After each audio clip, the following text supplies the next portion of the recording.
Admiral Jin Woo Park stood on the bridge of the Earth defense ship Seoul, watching the massive alien fleet appear in Earth's outer system. The ships were huge, dark, and covered in weapons. There were hundreds of them, maybe thousands. Each one was bigger than anything humans had ever built. "Sir, we're getting a transmission," said Lieutenant Kim at the communications station. Her voice was steady, but Jinwoo could hear the fear underneath. "Put it on screen," Jinwoo said. The main screen flickered, and an alien face appeared. It had gray skin, 4 eyes, and a mouth full of sharp teeth. When it spoke, the translator made its voice sound cold and cruel. "I am Overlord Zeth Kree of the Galactic Hegemony," the alien said. "Your world has been selected for conquest. You will surrender all military forces within 1 solar cycle. Your population will be relocated to work colonies. Your resources will serve the Empire. Resistance is useless. This is your only warning." The transmission ended. The bridge was quiet for a moment. Jinwoo looked around at his crew. They were scared, but they trusted him. He had never let them down before. "Communications, open a channel back to their fleet," Jinwoo said. "Channel open, sir." Jinwoo straightened his uniform and smiled. "This is Admiral Jinwoo Park of Earth Defense Command. Thank you for your message. We're very excited to meet you.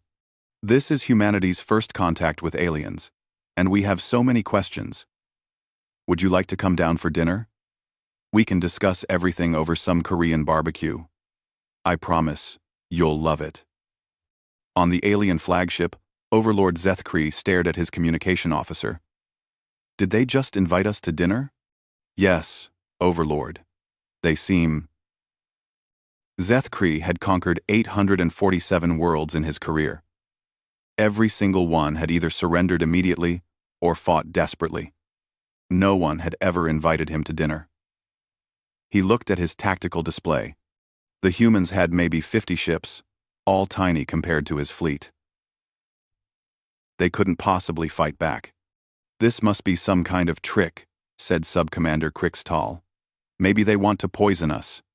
Or capture our command staff," suggested another officer. Zeth Kree nodded. That made sense. The humans were clever. They were trying to lure him into a trap, but he was smarter than they were. Back on Earth, Commander So Young Kim was in the Situation Room with the planet's leaders. Everyone was talking at once. "Admiral Park did what?" asked the Secretary of Defense. "He invited them to dinner," So Young said. "Korean barbecue, specifically. Has he lost his mind? They have thousands of ships." So Young shook her head. "I know Jinwoo. He has a plan. He always does." On the Seoul, Jinwoo was meeting with his senior officers. "Sir, what are we actually doing here?" asked Commander Lee. "We're making friends," Jinwoo said. "Think about it. These aliens have been conquering worlds for who knows how long. They probably expect us to either give up or fight. We're going to do something they don't expect. What if they just attack anyway?" Jinwoo looked out at the alien fleet. "Then we fight. But first, we try something different. Maybe we can solve this without anyone dying." Hours passed. The alien fleet stayed in position, not moving closer, but not leaving either. Finally, another transmission came in. Overlord Zeth Kree appeared on screen again. He looked confused and angry. "Human Admiral, what game are you playing?" "No game," Jinwoo said, still smiling. "We really want to meet you. We've been alone in space for so long. Finding out we're not alone is the most amazing thing that's ever happened to us. Please, come down. Bring some friends. We have so much to learn from each other." End quote. "You will surrender," Zeth Kree said. "We can talk about that over dinner." "Do you eat meat?" "We have vegetarian options too." "And what about allergies? We want to make sure everyone is comfortable." Zeth Kree closed the channel and turned to his officers. "I don't understand these humans. They're clearly insane," said Sub-Commander Krixtal. That's the only explanation. Maybe, Zethkri said. But I've never seen anything like this. In 300 years of conquest, no species has ever acted this way. What should we do? Zethkri thought for a long moment. The humans weren't running. They weren't fighting. They weren't even trying to negotiate. They just wanted to have dinner. It was completely crazy. Prepare a shuttle, he said finally. I'll take a small team down to their planet. Sir, is that wise? Probably not. But I have to know what they're thinking. Maybe we can learn something useful before we destroy them. On Earth, the news spread quickly. Aliens were real, and they were coming to dinner. Most people were terrified, but some were excited. Earth's best chefs started preparing food. Translators worked on alien language programs. Diplomats practiced first contact protocols. Dr. Min-Jun Lee, Earth's top alien specialist, was in his kitchen making marinade. If we're going to make first contact, he said to his assistant, we're going to do it right. Food brings people together, even alien people. Admiral Jinwoo Park stood in the landing bay, waiting. His security team was hidden but ready. If this went wrong, they would protect Earth. But he hoped it wouldn't come to that. The alien shuttle landed. The doors opened, and Overlord Zethkri stepped out. He was taller than Jinwoo expected, maybe 8 feet tall. His armor looked ancient but strong. Behind him came 6 other aliens, all armed and ready for trouble. Jinwoo walked forward with his hands empty and visible. Overlord Zethkri, welcome to Earth. I'm Admiral Park. Thank you for coming. Zethkri looked around the landing bay. He saw no weapons, no traps, just humans, standing around, looking nervous and curious. Where are your soldiers? Around, Jinwoo said. But they won't bother us unless you want them to. Are you hungry? Dinner is ready.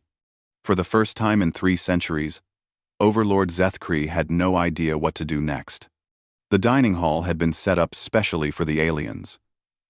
Dr. Min-Jun Lee had worked for hours to make everything perfect. The tables were low enough for humans, but high enough for the taller aliens. The lighting was soft and warm. The smell of grilled meat filled the air. Overlord Zethkri walked in wearing full battle armor. His 6 guards followed him, their weapons ready. They expected poison, traps, or mind control devices. Instead, they found humans clapping and smiling. Welcome, welcome, Dr. Lee said, bowing politely. I'm Dr. Lee, and I'll be your chef tonight. Please, sit anywhere you like. Zethkri looked around suspiciously. Where are the restraints? Restraints? Dr. Lee looked confused. Oh, you mean napkins? Yes, we have those. And wet towels too, in case the sauce gets messy. Captain Hee-Jin Cho stood nearby, wearing a simple uniform instead of armor. She was the base security chief, but she looked relaxed and friendly. Overlord, would you like to try some bulgogi? It's marinated beef. Very popular on Earth. You're offering me food? Zethkri asked. The best food, Doctor, Lee said proudly. I've been cooking Korean barbecue for 30 years. My grandmother taught me her secret recipe. She always said, food is how we show love to strangers. Sub-Commander Crixtal whispered to his leader. This must be a trap. No species feeds their conquerors. But Zethkri was staring at the humans.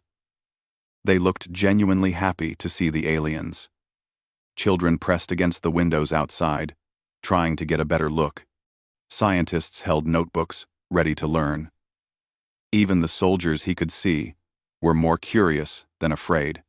Sit, please, Admiral Park said, gesturing to the chairs. We want to hear everything about your empire. How many worlds do you control? What's space travel like? Do you have families? Families? Zethkri repeated. Yes. Do you have children? Parents? We're so curious about alien family structures. Slowly, carefully, Zeth-Kree sat down. His guards remained standing, but they lowered their weapons slightly. Dr. Lee immediately brought over plates of food. The meat was perfectly cooked, the vegetables were colorful, and everything smelled amazing. Try this, Dr. Lee said, showing them how to use chopsticks. And this is kimchi. It's fermented cabbage. Very healthy. Good for digestion. Zeth-Kree had eaten the processed food of 1,000 conquered worlds. It all tasted like nothing. But when he bit into the bulgogi, his 4 eyes widened. It was delicious. Actually, delicious. This is good, he admitted. Oh, you haven't tried anything yet, Dr. Lee said excitedly. Wait until you taste the galbi. And I made special rice cakes just for tonight. Captain Cho sat down across from Zeth-Kree. Tell us about your home world. What's it like? My home world? Zeth-Kree had never been asked that question before. It was destroyed. Long ago. I'm so sorry, Cho said, and she meant it. That must have been terrible. It was war, Zeth-Kree said simply. My people were conquered. I was taken as a child, trained to serve the Empire. The humans around the table went quiet. Not afraid quiet, but sad quiet. Dr. Lee put down his serving spoon. You were taken from your family, as a child? Yes, this is how the Empire grows. The strong survive and serve. That's horrible, Admiral Park said. No child should be taken from their parents. Zeth-Kree looked confused. But I became strong. I became powerful. I command fleets. But were you happy? Asked Dr. Lee softly. The question hit Zeth-Kree like a weapon. Happy? He had never thought about happiness. He had thought about duty, conquest, and survival. But happiness? I don't understand, he said. Captain Cho leaned forward. What do you do when you're not conquering worlds? Do you have hobbies, friends, things you enjoy? I prepare for the next conquest. Always? You never rest? Rest is weakness. The humans exchanged looks. Subcommander Krixtal noticed their expressions. Not fear or disgust, but something he had never seen directed at the hegemony before. Pity. Dr. Lee stood up. Overlord, may I show you something? He walked to the wall and pressed a button. A screen lit up showing images of Earth. Children playing in parks. Families eating together. People laughing, dancing, creating art. Students learning in schools. Scientists making discoveries. This is what we do when we're not working. Dr. Lee said. We live. Zeth-Kree stared at the images. But who protects your borders? Who conquers new resources? We explore space, but we don't conquer it, Admiral Park explained. We look for friends, not subjects. We trade with other worlds, not raid them. But how do you grow strong? By growing together, Captain Cho said. By helping each other. By learning new things and becoming better people. One of Zeth-Kree's guards, a young soldier, spoke up quietly. Commander, may I ask, what is that music? They all listened. Soft music was playing in the background. It was peaceful, beautiful, completely unlike the martial songs of the Empire. That's called jazz, Dr. Lee said. It's music for relaxation, for thinking, for feeling. Feeling what? Whatever you want. Joy, sadness, love, hope. Music helps us understand our emotions. Emotions are weakness, the young soldier said. But he didn't sound sure. Emotions are what make us human, Admiral Park said. They help us care about each other. They give us reasons to fight when we have to, and reasons to make peace when we can. As the evening went on, the aliens ate more and talked more. They asked questions about human culture, about families, about the strange idea that people could be happy without conquering someone else. Sub-Commander Krixtal found himself laughing at a joke Dr. Lee told. It was the first time he had laughed in 50 years. When it was time to leave, Zethkri stood at the shuttle door. Admiral Park, I must ask you something. Of course. Why did you do this? Why show kindness to those who came to conquer you? Admiral Park smiled. Because maybe you don't really want to conquer us. Maybe you just never learned there was another way. As the shuttle flew back to the fleet, Zethkri was quiet. His guards were quiet too. They had full stomachs, and for the first time in their lives, they had experienced something completely new: kindness. When they reached the flagship, Zethkri went straight to his quarters to write his report to the Chancellor. But for an hour, he just sat there, staring at the blank screen. How do you explain to a galactic empire that their enemies had offered them friendship? How do you tell your superiors that conquest might not be the only way to live? Finally, he began to type. Initial contact with human species reveals complications. Chancellor Vextar read Overlord Zethkri's report for the 5th time. It made no sense. The humans had fed them dinner and asked about their feelings. This was not how conquests worked. Show them our power, the Chancellor ordered. Broadcast recordings of our victories. Let them see what happens to worlds that resist. The message went out across all human communication networks. Videos of massive fleets destroying cities. Planets stripped of resources. Entire species relocated to work camps. The Empire's greatest conquests, displayed in terrifying detail.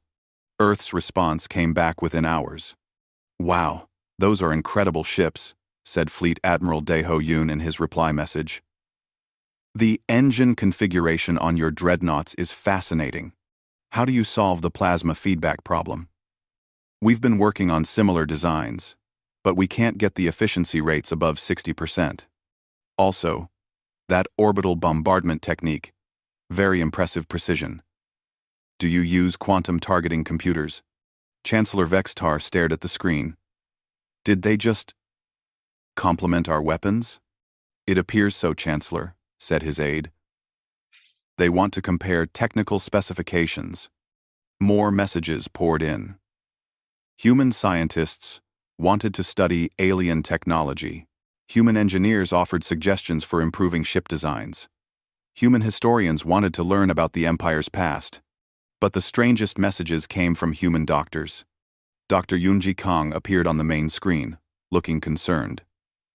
Chancellor Vextar, I'm Dr. Kang, a psychologist. I've reviewed your military records, and I'm worried about your soldiers.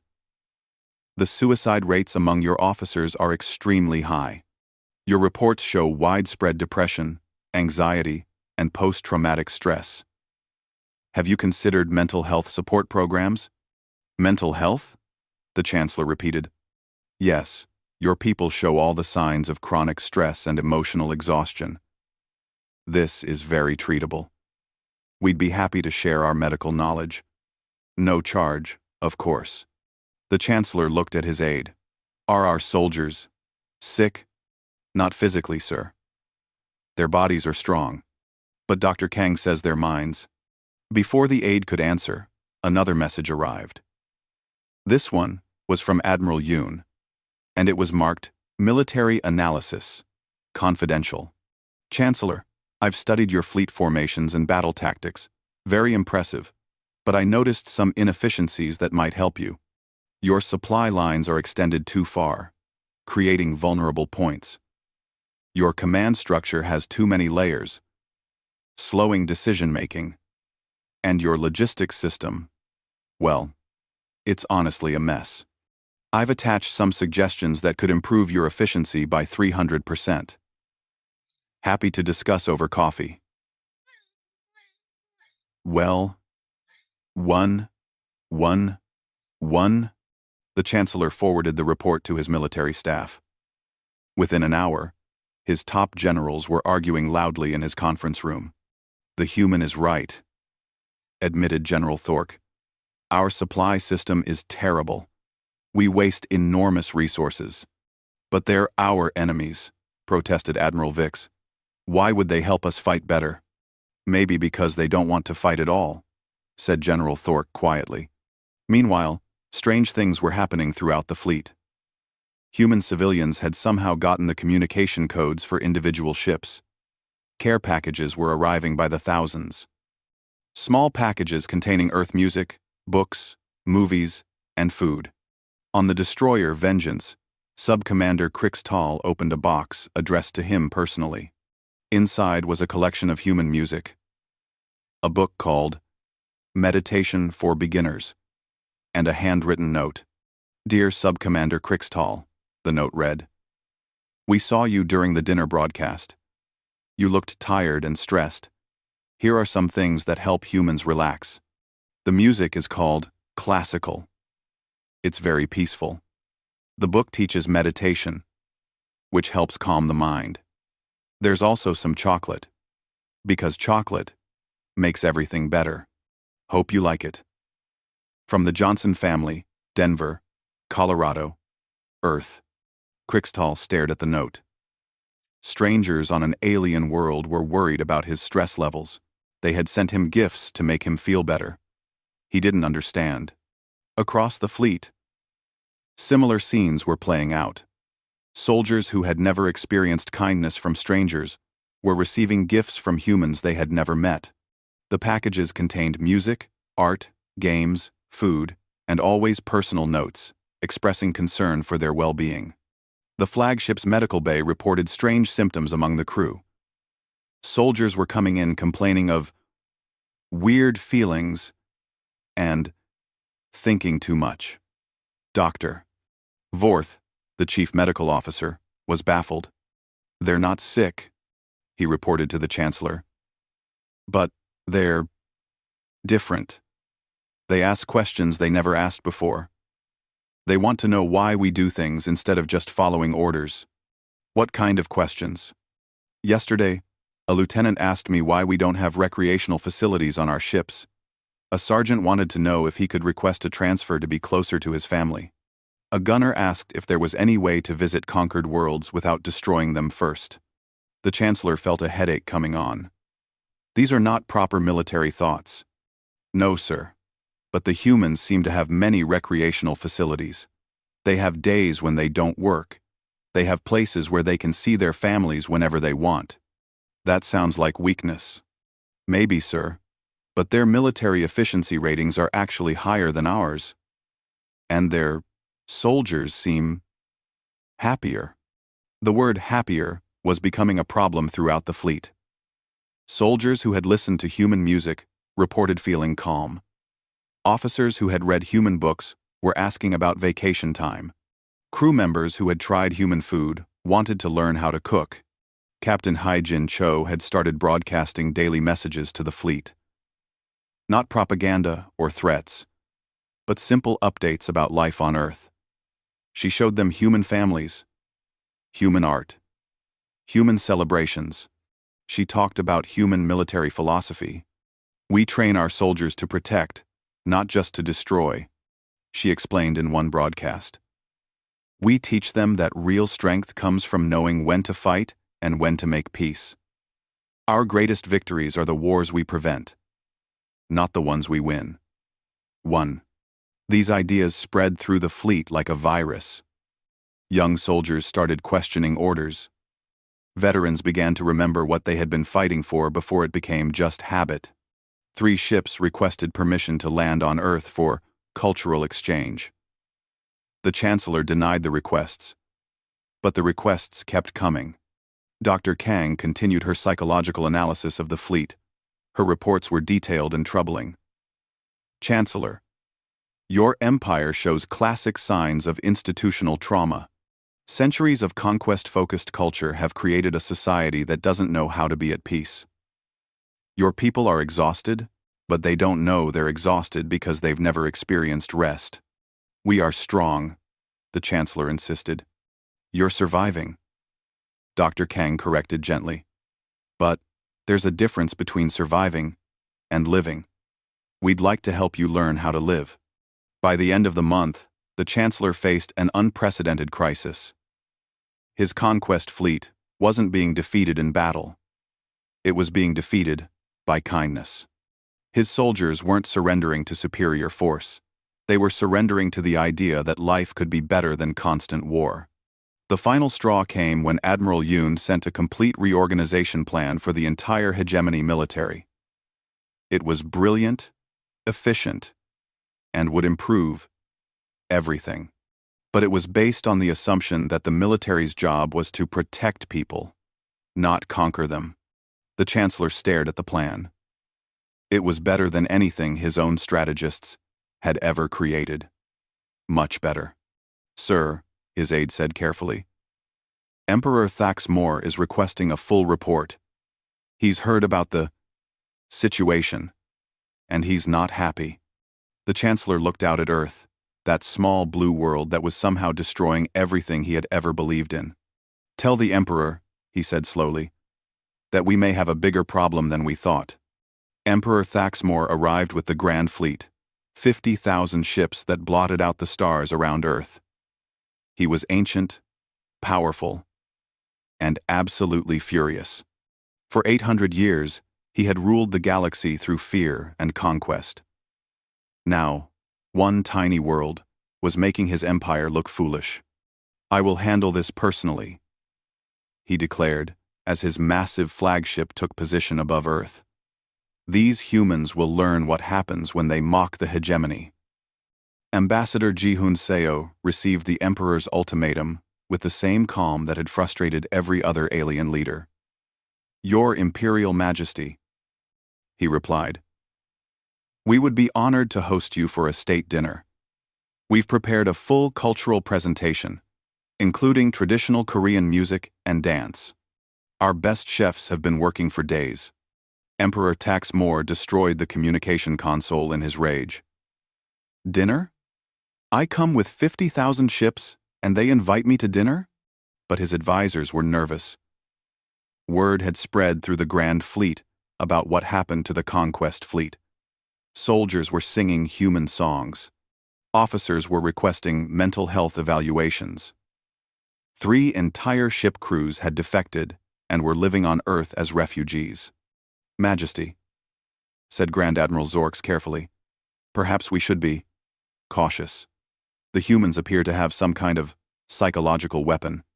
Nonsense, the Emperor roared. They're using our own weakness against us. I'll show them real strength. The state dinner was held in Earth's largest conference center. Representatives from every nation attended, along with Earth's top scientists, artists, and philosophers. The Emperor arrived in full ceremonial armor, accompanied by his elite guard. Ambassador Seo greeted him with a bow and a warm smile. Your Majesty, welcome to Earth. We're so excited to meet you. Please, let me introduce you to President Chang Ho Kim, our elected leader. Elected? The Emperor repeated. You choose your leaders? Every few years, President Kim explained cheerfully. It keeps things interesting. Would you like to see how it works? We have an election next month for the City Council. You're welcome to observe. End election. The Emperor sat at the head table, surrounded by humans who treated him like an honored guest instead of a terrifying conqueror. They asked about his home world, his family, his interests outside of ruling the galaxy. I have no interests, the Emperor said stiffly. I rule. That is everything. Dr. Sung-min Park, Earth's leading sociologist, leaned forward with interest. That sounds exhausting. How long have you been Emperor? 847 years. 847 years without a vacation? Your Majesty, that's not sustainable. No one can work that long without burning out. General Sujin Lim, who had been quiet until now, spoke up. Your Majesty, I've analyzed your military records. Your empire has conquered 12,000 worlds. But you're still fighting constant rebellions. Have you considered why? 2. Because conquered peoples are naturally rebellious, the Emperor said. Actually, General Lim said gently, our research suggests that people rebel when they're unhappy, when basic needs aren't met, when they have no hope for a better future, when they're treated cruelly. Most rebellions aren't about freedom. They're about wanting a decent life. And about minus ascend, when there are four. Minuses and about her, when they're about wanting a decent life. She pulled out a tablet. I took the liberty of running some numbers. Your empire has an 89% depression rate among administrators, a 67% suicide rate among planetary governors, and substance abuse problems on 94% of your worlds. The Emperor stared at the tablet. How do you know this? Your own records, Majesty. They're quite detailed. You keep excellent statistics on everything except citizen satisfaction. Ambassador CO added, we also noticed that your military spends 78% of its budget on maintaining control of conquered worlds. That's incredibly inefficient. Inefficient? The Emperor's voice was dangerous. Oh yes, said Dr. Park. For comparison, democratic governments typically spend less than 15% of their budgets on internal security. The rest goes to education, healthcare, infrastructure, things that make people happy to be citizens. President Kim nodded. Happy citizens don't rebel. They don't need to be watched constantly. They contribute to society because they benefit from it. The cultural presentation began. Human musicians played beautiful, peaceful music. Dancers performed traditional folk dances that told stories of love, family, and community. Artists displayed paintings and sculptures celebrating life and beauty. Emperor Thaxmore watched in confused silence. Where was the martial music? The displays of military might? The propaganda about the glory of conquest? This is your culture? He asked. Part of it, Ambassador CO said.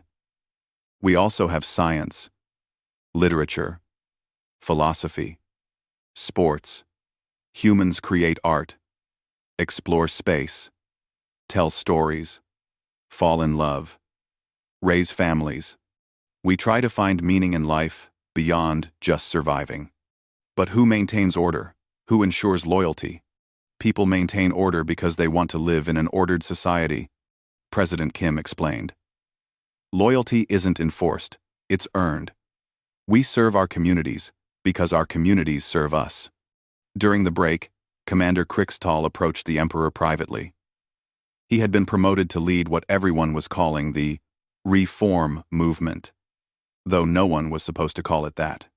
Majesty, Krixtall said carefully, I've been studying human governance models. They're remarkably efficient.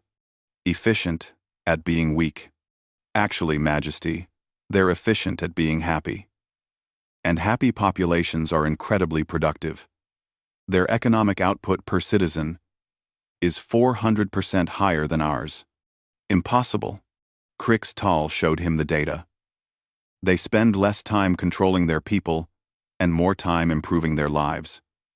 Their citizens work harder because they believe in what they're working for. The Emperor looked at the numbers. They were undeniable. The evening's final presentation was the most devastating. Dr. Yun-Su Lee, a systems analyst, had created a comprehensive report on galactic governance. Your Majesty, she said, we've run a complete analysis of your empire. It's remarkable that you've held it together this long, but it's clearly unsustainable. The report appeared on the main screen. Economic inefficiencies, resource waste, military overspending, administrative corruption, citizen dissatisfaction, all displayed in clear, undeniable graphs. Your empire is essentially a very large machine designed to create unhappiness, Dr. Lee explained. Every system you have in place makes life worse for everyone, including yourselves. Then how do you suggest we govern 12,000 worlds? The Emperor asked coldly. The same way we govern Earth. Through cooperation, representation, and mutual benefit. Make your subjects partners instead of prisoners. General Lim added, Your Majesty, you have the largest military in galactic history, but you're fighting on 3,000 fronts simultaneously. We have a much smaller military, but we haven't had a real war in 50 years. Our soldiers spend their time on disaster relief and peacekeeping. Because you're weak. Because we're smart. Why waste resources fighting when you can spend them building? As the evening ended, Emperor Thaxmor sat in his shuttle, staring at Earth below. His Grand Admiral sat beside him, equally troubled. Majesty, what do we do? The Emperor was quiet for a long time. Finally, he spoke. Majesty, we've built the largest empire in history, and everyone in it is miserable. Including us. He looked at his hands. Hands that had signed death warrants for billions. When was the last time you were happy, Zorks? The Grand Admiral thought. I can't remember, Majesty. Neither can I. We've conquered the galaxy. And for what? No one is better off. Not our enemies. Not our subjects. Not even ourselves. As they returned to the flagship, reports were coming in from across the Empire. 50 worlds had declared independence and requested to join something called the Earth Cooperation Model. Military units were refusing orders to attack civilian populations. Governors were resigning and asking for job training in ethical leadership. Emperor Thaxmor realized he faced the ultimate irony. He had come to crush these humans with overwhelming force. Instead, they had defeated him with something he had never encountered before. They had defeated him with a better idea. Emperor Thaxmor stood alone in his private chambers, looking at reports from across the galaxy. In just 3 months, his empire was falling apart. But strangely, it wasn't collapsing into chaos. It was transforming into something he didn't recognize.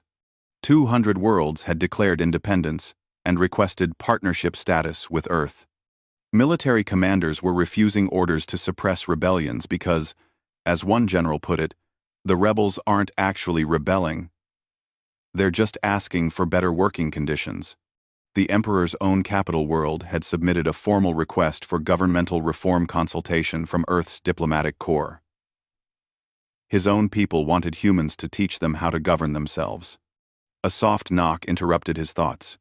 Enter. Chancellor Vextar walked in, carrying a tablet. He looked exhausted but oddly peaceful. Majesty, we have a problem. Another world declaring independence?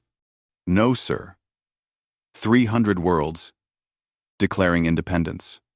And 57 of our own fleet commanders have requested transfers to the new Galactic Cooperation Authority that Earth is setting up. The Emperor sat down heavily. How did this happen so quickly? It turns out people really don't like being oppressed, the Chancellor said simply. Once they saw there was an alternative, they grabbed it immediately. And our loyal worlds? There aren't any, Majesty. Even the worlds that haven't declared independence yet have submitted lists of suggested improvements to their governance. Most of them want elections, citizen rights, and something called weekend vacations. Emperor Thaxmor looked at the data.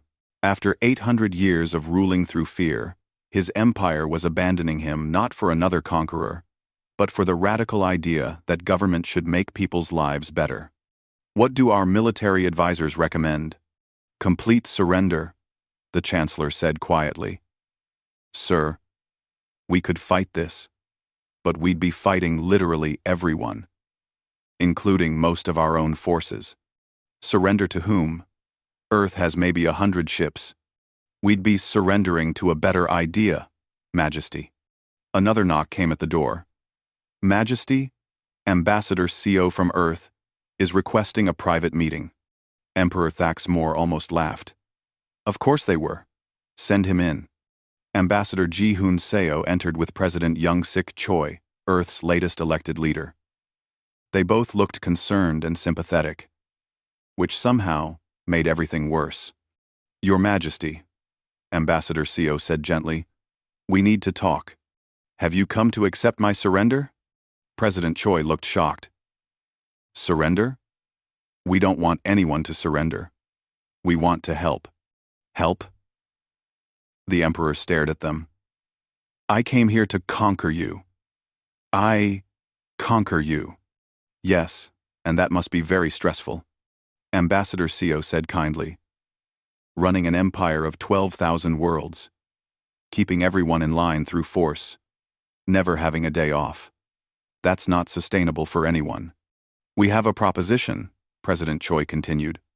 What if, instead of being emperor, you became our first galactic wellness coordinator? What does that mean? It means helping transition all these worlds from conquest-based governance to cooperation-based governance. You know the Empire better than anyone. You'd be perfect for helping design better systems. You want me to help you destroy my own empire. We want to help you transform it into something better. Something that makes people happy instead of miserable. Ambassador Sio pulled up a chair. Majesty, can I ask you something personal? When was the last time you felt proud of what you accomplished? The Emperor thought about it. I conquered the Zelthis system in a single day, without losing a ship. Did that make you happy? It made me successful. That's not the same thing.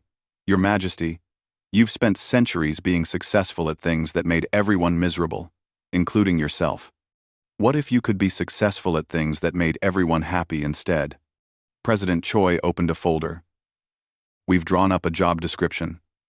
Full benefits, reasonable hours, a real vacation schedule.